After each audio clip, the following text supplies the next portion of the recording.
سے پہلے تو اس روحانی مجلس کے جو انتظامیہ ہیں میں ان کا شکریہ ادا کرنا چاہتا ہوں کہ مجھ فقیر کو بھی اس روحانی محفل میں حاضر ہونے کا موقع آپ نے فراہم کرایا. کیوں؟ کیونکہ نبی کا نام لینا، حضرت محمد مصطفیٰ صلی اللہ علیہ وسلم، آپ کا تصور کرنا اور آپ کے نام کے ساتھ کوئی بھی محفل یا نشست منعقد کرنا، یہ عبادت ہے اور افضل عبادت ہے. تو مجھے آپ نے یہ موقع دیا، آپ کا بہت بہت شکریہ. میرے ساتھ بیٹھے تمام عزت مآب شخصیات، میں ذاتی طور پہ تو واقف نہیں ہوں آپ سے، انشاءاللہ تعالیٰ سب سے واقفیت ہوگی. میں فقیر سید نصیر الدین چشتی، میرے والد اجمیر شریف سے زیادہ نشین قبلہ زین العابدین صاحب، میں ان کا جانشین خلیفہ اکبر ہوں. بالکل اس مبارک مہینے کے موقع پہ ہم کیوں نہ خوشیاں منائیں، ہم کیوں نہ جشن منائیں جس کی ذات کا جشن ملائکہ نے منایا، فرشتوں نے منایا، بذات خود خدا نے منایا.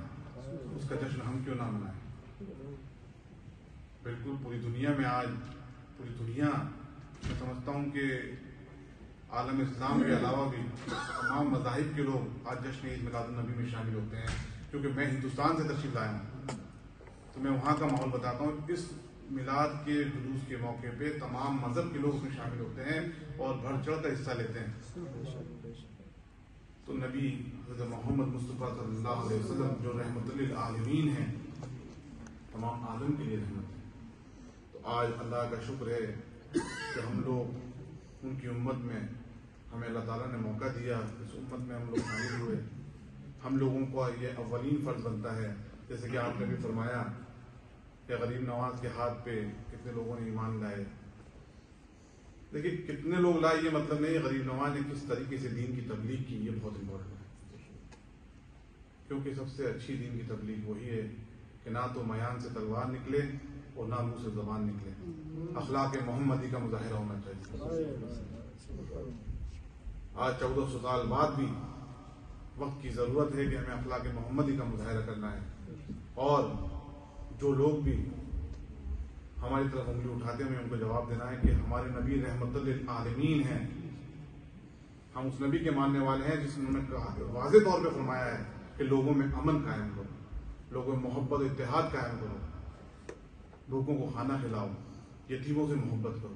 ہم اس نبی کے ماننے والے ہیں اور انہی کے انشاءاللہ تعالی ہم لوگ نقش قدم پہ چل کر کے جو دین حضرت محمد مصطفیٰ صلی اللہ علیہ وسلم کے ذریعے ہمیں اللہ تعالیٰ نے دیا ہے اور اس پورے بر صغیر میں غریب نواز کے ذریعے ہم تک پہنچا ہے، ہم انشاءاللہ تعالیٰ کوشش کریں گے تمام لوگ یہ پوری جو پرآشوب دور میں ہم لوگ جی رہے ہیں کہ ہم نبی کریم کی سنتوں پہ جتنی کوشش کر سکیں عمل کریں اور ان پہ عمل پیرا کرتے ہوئے اپنی عملی زندگی بسر کریں.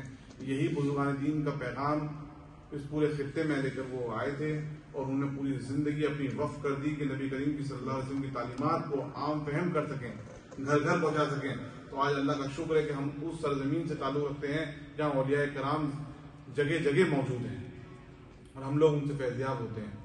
تو اس مبارک موقع پہ میں دعا کرتا ہوں کہ اللہ تعالیٰ ہم تمام لوگوں کی حاضری کو، جو یہاں جتنے لوگ حاضری کو قبول فرمائیں اور اپنے نبی حضرت محمد مصطفیٰ صلی اللہ علیہ وسلم کے صدقے میں ہم سب